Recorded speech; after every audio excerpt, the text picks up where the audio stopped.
Students, एक question की demand आई है।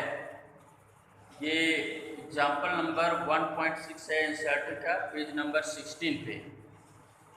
तो ये क्वेश्चन बताने के लिए बहुत लोगों ने मैसेज किया है और पर्सनली मैसेज किया है, तो इसको देख लीजिए। इसमें एक क्वेश्चन है आपका, consider 3 charges Q1, Q2, Q3 is equal to Q at the vertices of an equilateral triangle of side L.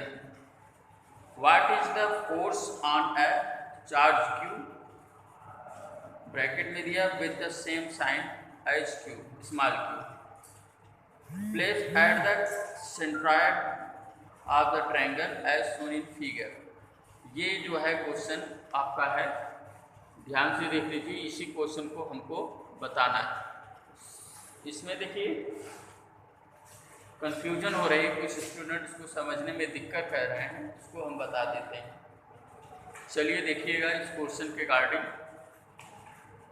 देखिए क्वेश्चन की मीनिंग ये है कि आपका देखिए क्या है कि एक इक्विलैटरल ट्रायंगल है। अब हम देखिए यहाँ पे इक्विलैटरल ट्रायंगल को कंसीडर कर ले। यहाँ पे ये इस तरह से इक्विलैटरल ट्रायंगल है, तो इसकी साइड आप जानते हैं कि सेम होगी।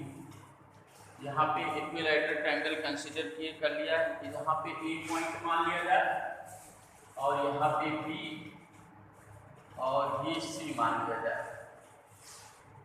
तो 3 चार्ज आपके दिए हैं, Q1, Q2 और Q3। सबका मैग्नीट्यूड यानी परिमाण जो है सबका सेम है।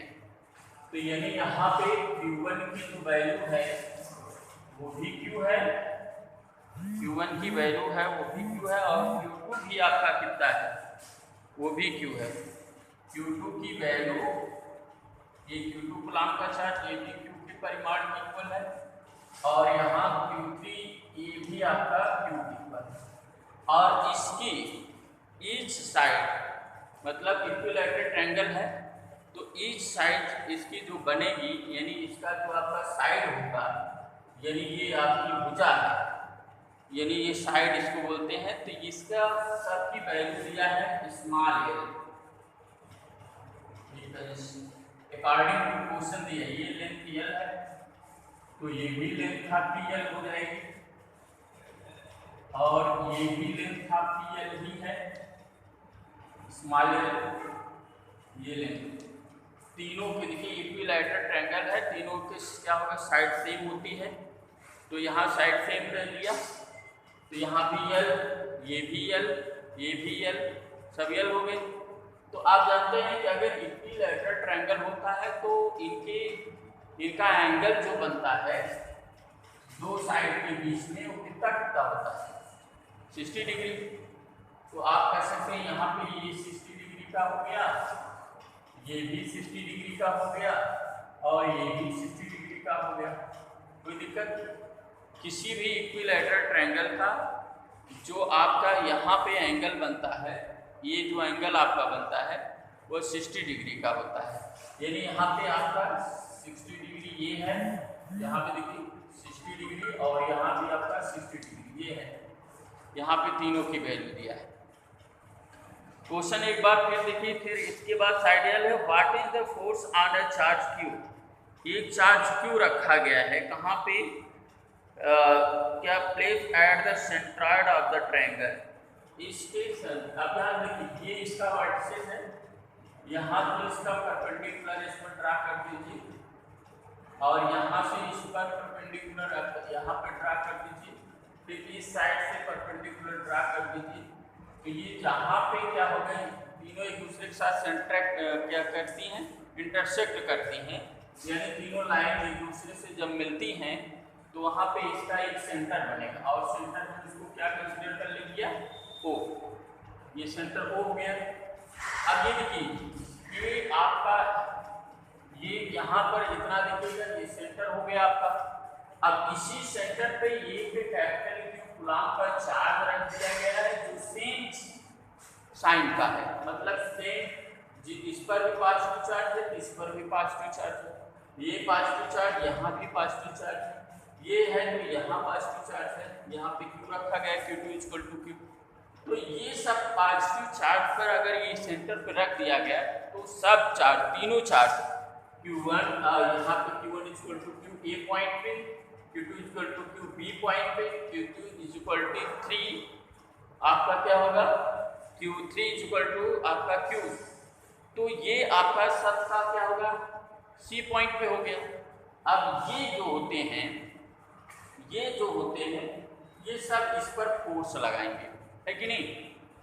अगर फोर्स लगाएंगे तो सबसे पहले देखिए ये इसकी बीच की डिस्टेंस है, ये चार्ज, इस चार्ज के कारण इस पर अगर फोर्स लगेगा, मान लो यहाँ पे फोर्स का डायरेक्शन F1 वेक्टर हो गया, ठीक है।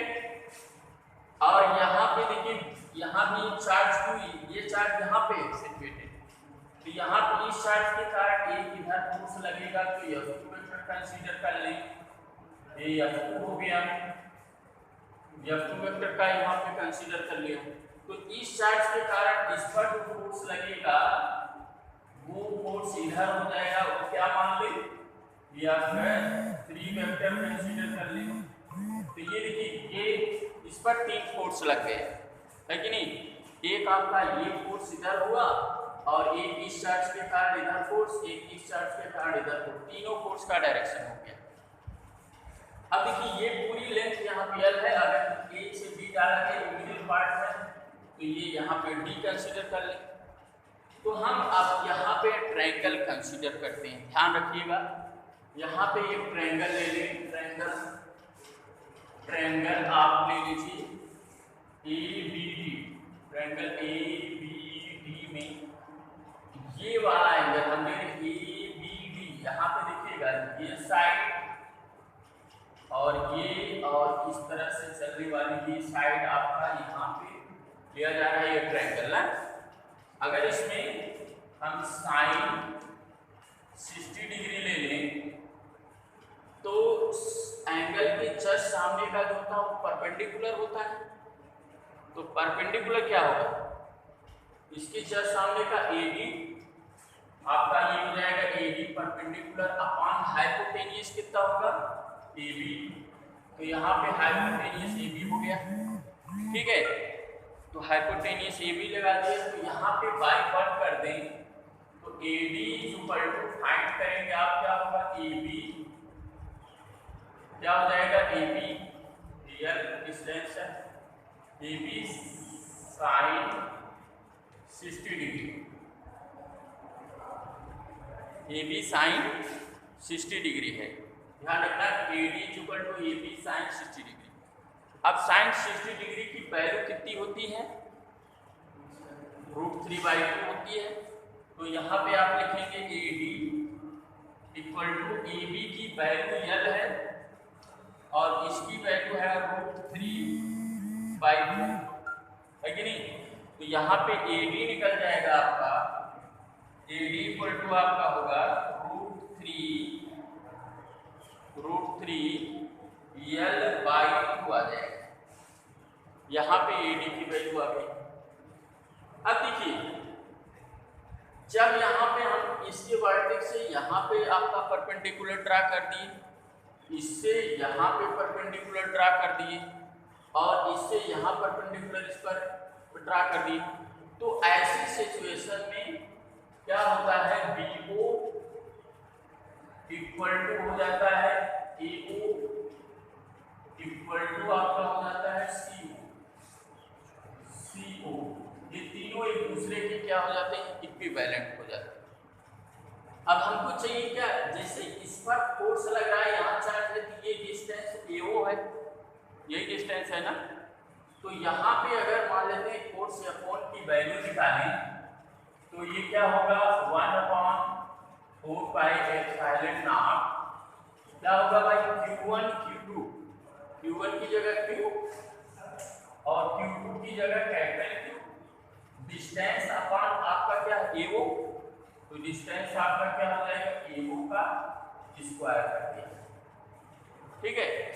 अब AO की वैल्यू हम निकाल लें, कैसे निकालेंगे, अगर देखिए चाहे AO निकाल लें चाहे BO निकाल लें चाहे CO निकाल लें, उससे मतलब नहीं है। आपका तीनों वैल्यू क्या होंगी, एक दूसरे के इक्विवेलेंट है, सब एक दूसरे के बराबर होती हैं। तो यहाँ पे आप क्या करेंगे, अगर ये पूरा डिग्री 60 बन रही है यहाँ से यहाँ तक, तो इतना ले आकर ये पूरा 60 है, तो अगर हाफ लेंगे इतना लेंगे तो कितना होगा, 30 डिग्री आ जाएगा। ये पूरा मिला के आपका 60 डिग्री है पूरा मिला करके, लेकिन इतना लेंगे तो आपका 30 डिग्री हो गया। आप ट्रायंगल देखिए BDO में अगर देखा जाए, ट्रायंगल BDO में अगर यहाँ पे cos 30 डिग्री लगा दें, क्योंकि हमको ये चाहिए बेस अपान क्या होगा, हाइपोटेनियस। ये वाला ट्रायंगल है यहाँ 90 डिग्री है, तो ये हाइपोटेनियस हो गया, ये बेस है, या परपेंडिकुलर इसमें हो गया। तो यहाँ पे देखिए ये एंगल BDO यही इतना ही ट्रायंगल ले रहे हैं, तो यहाँ पे 30 डिग्री अब बना रहा है, क्योंकि ये लाइन पास कर रही है इसके मिडिल से, तो यहाँ पर 60 की जगह पर इतना 30 डिग्री आ जाएगा, तो यहाँ पे 30 डिग्री लिया जा रहा है।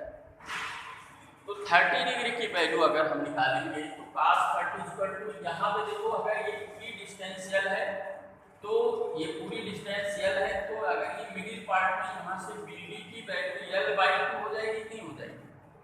BD की वैल्यू L/2, ये हाफ आधा, ये भी L/2 आधा हो जाएगा, दोनों मिला दे तो पूरी लेंथ यहाँ से यहाँ तक की L हो जाती है। तो ये L/2 में डिवाइड हो गया, यहाँ तक हमको चाहिए L/2। तो यहाँ पे अगर cos 30 तो बेस आपका L/2 और ये आपका हो जाएगा BO। क्यों भाई, BO कर दें यही ना, तो BO इधर कर दें तो BO इक्वल टू आप L/2 अपान cos 30, और cos 30 की वैल्यू आप जानते हैं कितना होती है, तो BO इज इक्वल टू आप cos 30 की वैल्यू L/2 cos 30 की वैल्यू क्या हो जाएगी, √3/2 ना, तो √3/2 पे 2 से 2 कैंसिल हो जाएगा, बचेगा क्या, ये आपका BO is equal to L upon √3 आएगा नहीं, जो वैल्यू BO की होगी वही क्या होगी, AO की हो जाएगी, AO इक्वल टू भी वही हो जाएगा, AO इक्वल टू भी वही हो जाएगा L अपान √3। ठीक है, अब ये वैल्यू, अगर ये वैल्यू हम यहाँ पे रख दें AO की जगह, तो F1 आपका क्या आएगा ये देखना है। तो बताएंगे क्या आएगा, F1 की वैल्यू आप लिख सकते हैं क्या, F1 इज इक्वल टू 1/4πε0। ठीक है, क्या हो जाएगा, यहाँ पे वैल्यू रख दें small q into capital Q, ये हो जाएगा L अपान √3 का होल स्क्वायर। क्यों भाई, यही ना, L अपान √3 का होल स्क्वायर आ जाएगा। तो इस पे वैल्यू क्या आ जाएगी, यहाँ पे आप क्या लिख सकते हैं बोलिए, अगर ऐसा हो गया तो आप निकाल सकते हैं ना, ये √3/2 है, तो यहाँ पे F1 इज इक्वल टू आप लिख सकते हैं √3 का स्क्वायर। देखिए √3 का स्क्वायर करते हैं कितना आता है, 3 आ जाता है ना, √3 का स्क्वायर 3, ये आपका आ जाएगा 3 ऊपर चला जाएगा 3 upon 4πε0 small q into capital Q upon L square हो जाएगा 3। ये किसकी वैल्यू है, F1। अब देखिए, अगर हम यहाँ पे BO की वैल्यू F1 चाहे AO, जितना AO होगा उतना BO होगा, उतना ही आपका CO होगा, तो किसी भी चार्ज पे आप वैल्यू निकाल सकते हैं। तो जितना आपका F1 होगा उतना ही आपका F2 होगा और उतना ही आपका F3 होगा। क्यों होगा कि नहीं होगा, तो F2 और F3 इन दोनों के बीच का रिजल्टेंट अगर हमें पता चल जाए तो इसके अपोजिट डायरेक्शन में होगा। यहाँ पे F डैश कंसीडर कर दीजिए, ये F डैश कर दीजिए, है कि नहीं। तो अब ये चीज़ बड़ा सावधानी से आपको समझना है, इस पर थोड़ा विचार कीजिए आप लोग। देखिए अगर हम ये 90 डिग्री है, ये 30 डिग्री है, तो ये कितना होगा यही बताइए। अब देखिए ट्रायंगल 90 प्लस 30, आपके पर देखिए 90 प्लस 30 और प्लस ये एंगल नहीं पता है, तो अगर इसको x मानते हैं तो x इक्वल टू 180 होगा। किसी भी ट्रायंगल के तीनों एंगल का अगर हम सम करते हैं तो 180 आता है, तो x इक्वल टू यहाँ पे कितना हो जाएगा 180 माइनस 120, कितने 9 की 12, ठीक है 120 आया, 180 में से 120 घट गया, 180 में 120 माइनस करते हैं तो कितना आ जाएगा 60 डिग्री। तो ये अगर 60 आए तो यहाँ पे क्यों है, क्योंकि मान लीजिए इस पॉइंट पे है, यहाँ वो मान लीजिए, तो ये देखिए क्या होगा, अगर ये x है तो ये कितना होगा, अगर इसकी वैल्यू कितना निकल गया 60 डिग्री, तो ये भी कितना होगा, नहीं यार देखिए ऐसे है ना, ये अगर 60 डिग्री है तो ये भी तो 60 डिग्री बनेगा, बनेगा ना, तो ये 60 डिग्री हो जाएगा, तो यहाँ पे 60 तो यहाँ भी 60, ठीक है। अब सेम बात हो गई, यहाँ पे देखिए ये भी आपका 30 हो गया, ये 90 हो गया, तो ये भी आपका वही बनाएगा 60, ये 60 होगा तो ये भी 60 होगा, 60 मिला के दोनों कितना हो जाएंगे 120 ना, 120 हो जाएगा, 120 हो जा रहा है, 120 का मतलब है कि इन दोनों के बीच का रिजल्टेंट अगर हम लॉ ऑफ पैरेललोग्राम यहाँ पे यूज करें तो फार्मूला आपका क्रिएट करेगा। देखिए इतनी बातें समझ में आ गई ना, इसको थोड़ा सा यूज कर रहे हैं, तो यहाँ पे देखिए क्या है, वैल्यू आपकी आती है f इक्वल टू आप f डैश ले रहे हैं रूट में f2 का स्क्वायर प्लस f3 का square plus 2f2 f3 cos 120 आएगा, क्यों, क्योंकि 60 प्लस 60 का cos 120 हो गया, इनके बीच का एंगल है कि नहीं, इन दोनों वेक्टर क्वांटिटी है। अब ये देखिए f2 f3 और f1 तीनों हमने बताया एक दूसरे के इक्वल होंगे, क्योंकि सेम डिस्टेंस है, AO और BO और CO सब निकालेंगे, सेम चार्ज भी है हर जगह तो सेम होंगे। तो ऐसी सिचुएशन में आप ये क्या कर सकते हैं, जहां जहां f2 है या f3 है वहां f2 आप लिख सकते हैं, क्योंकि होता है क्या कि f2 f3 के है या f3 f2 के, तो ये वैल्यू अगर हम इस इक्वेशन में रखें तो हमें देखते हैं क्या वैल्यू आती है, ठीक है। तो चलिए रखते हैं,